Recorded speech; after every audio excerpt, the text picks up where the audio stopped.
Greetings. Like everybody in crypto, we were down a little bit in the first quarter, but a lot less than if we hadn't been hedged. Plus, we made our investors quite a bit of Bitcoin. Now, the other good news for this quarter is we started a speculative fund, which is the first time we've ever done something like that. However, we figured out what I think is an ingenious way to bet with the pros in a lot of different markets. So just call me about that if you're interested, and I'll let my avatar take over with the first quarter's report.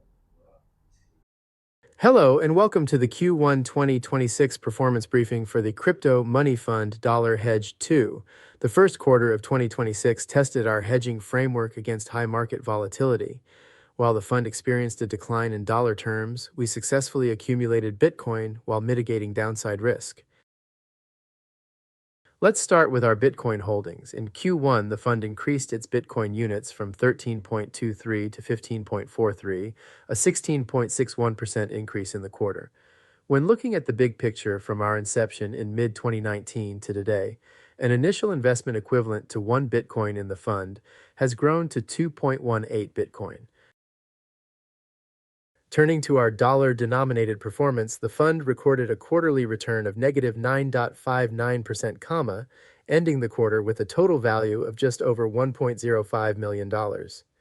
However, for context, the Bitcoin spot market fell by approximately 22% during the same period.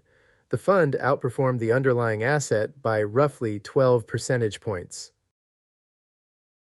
It is also worth noting the inflation hedge against fiat investments since we started in 2019.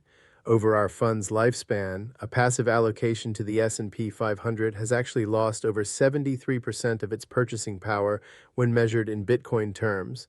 Regarding fees for Q1, because there was no positive dollar performance, no success fees were accrued. Only our standard 0.5% quarterly management fee was applied. Looking ahead, AI and research are our top priorities. We're going to fine-tune our CMFDH II performance, selling futures and options, and either bring some new quarterly opportunities to the fund or announce a new fund shortly.